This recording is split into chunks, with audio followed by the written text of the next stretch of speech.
Hello, everyone. Welcome back to the Easy Chat English podcast, where we help you learn English through real conversations. I'm Amelia, and I'm here with my co-host, Ethan. Hi, Ethan. Hey, Amelia. Hi, everyone. Today we're going to talk about something that's close to a lot of people's hearts, or at least it should be. We're talking about going to the gym. Yes, whether you're a fitness enthusiast or someone just thinking about joining a gym for the first time, we've got something for you today.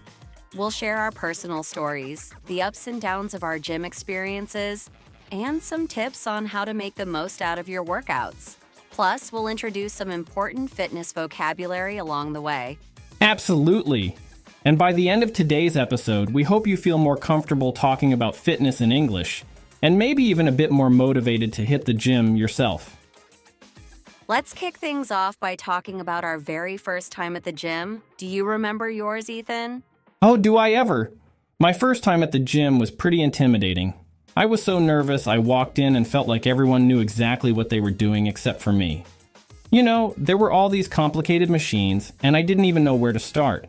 Yeah, I totally understand that. The gym can feel a bit overwhelming, especially when you see people lifting huge weights or running on the treadmill at full speed. Exactly. I think that's one of the reasons people avoid going to the gym at first. They feel out of place or like they don't belong. But the truth is, everyone starts somewhere, right? That's so true. My first time at the gym wasn't much different. I thought I'd go in, do a bit of cardio, maybe try some strength training, and I'd be out in an hour. But I didn't even know how to use half of the machines.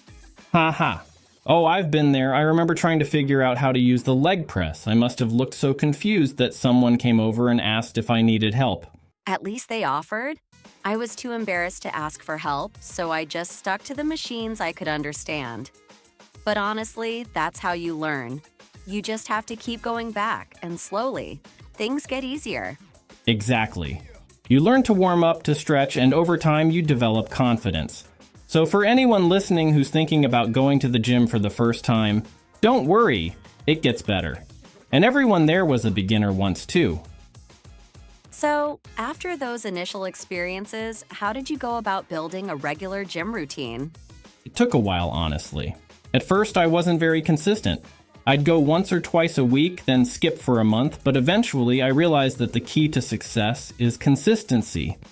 I started planning my workouts ahead of time and tried to stick to a schedule. That really helped. Yeah, it's all about finding a rhythm, isn't it?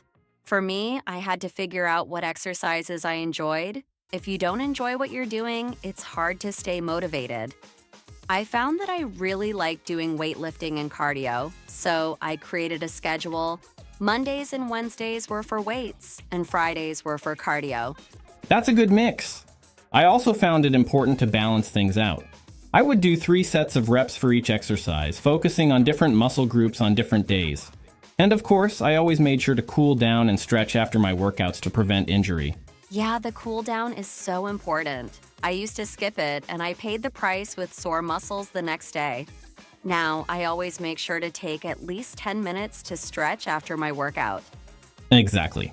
It's also a great time to reflect on your workout and how far you've come. Absolutely. So, for those listening, remember that building a routine takes time, but the more consistent you are, the better you'll feel both physically and mentally. Let's talk about some of the challenges people face at the gym. I know for me, one of the biggest challenges was staying motivated.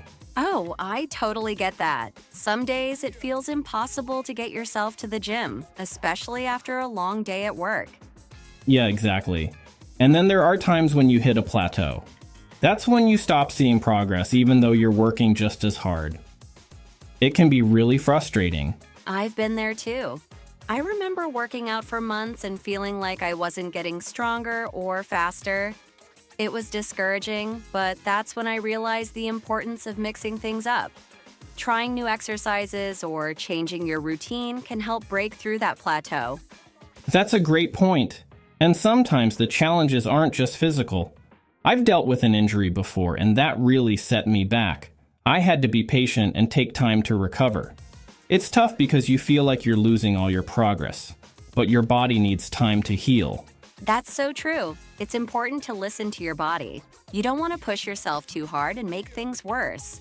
But when you do finally recover, it feels amazing to get back into it. Exactly. And let's not forget that celebrating small victories along the way is crucial too. Whether it's lifting heavier weights, running a longer distance, or just feeling more energized, those are all signs of progress. Yes, fitness is a journey and every milestone matters. Now let's talk about something that goes hand in hand with fitness: nutrition. Setting fitness goals is one thing, but reaching them often depends on what you're eating. Right. When I first started working out, I didn't realize how important food was. I thought, as long as I'm exercising, I can eat whatever I want. But that's not true at all. Yeah, I had the same experience. I learned that eating the right amount of protein helps with muscle recovery after workouts, and eating enough carbs gives you energy for your workouts.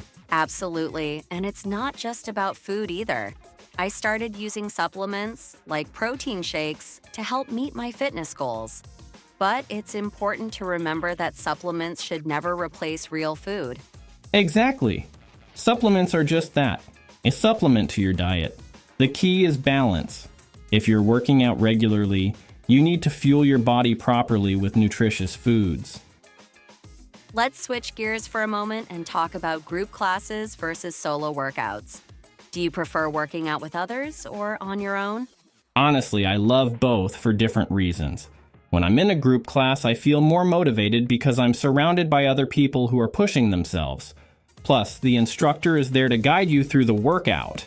Yeah, I totally get that. There's something about the energy in a group class, like yoga or spin. Everyone's working toward the same goal, and it makes you want to push yourself harder. Exactly. But at the same time, I enjoy solo workouts too. It's nice to have the freedom to do your own thing without worrying about keeping up with anyone else. Same here. I think it depends on my mood. If I want to zone out and focus on my own progress, I prefer working out solo. But if I need a little extra motivation, I'll join a class.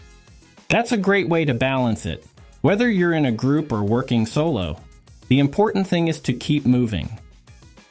We've talked a lot about the physical benefits of going to the gym, but what about the mental health benefits? Yes, this is so important. Exercise isn't just good for your body, it's amazing for your mind too. When you work out, your body releases endorphins, which are chemicals that make you feel good. That's right. It's like a natural mood booster. I always feel less stressed after a workout, and I find it really helps with mental clarity. Same here. I've noticed that when I'm having a tough day or feeling down, going to the gym helps me clear my head and feel more confident. It's like hitting the reset button. Absolutely. The gym can be a great place to relieve stress and boost your overall sense of well-being. Let's talk about some of the latest fitness trends and gadgets. Do you use any tech when you work out, Amelia? Oh, definitely. I'm a huge fan of my fitness tracker. It tracks my steps, my heart rate, and even how well I'm sleeping. Those are great. I use a smartwatch to track my workouts. It's really cool to see how many calories you've burned and how much progress you've made over time. Exactly. And fitness apps are great too. They can guide you through workouts or help you plan your fitness goals. Technology has definitely made it easier to stay on top of our fitness, whether it's a heart rate monitor or a virtual workout class. Well, that's all for today's episode. We've covered a lot about going to the gym, from our first experiences to the mental and physical benefits, and even the sense of community that can form. Yes, and we hope this conversation has motivated you to either start or continue your fitness journey. Remember, fitness is a journey, and it's important to celebrate each step along the way. Exactly. Keep pushing yourself and don't forget to enjoy the process. And as always, we hope you learned some new English words and phrases today that you can use in your everyday conversations. Thanks for joining us. If you have any gym stories or fitness tips, we'd love to hear from you. Be sure to follow us on social media and share your thoughts. Until next time, stay active and keep learning. Bye for now. Bye, everyone.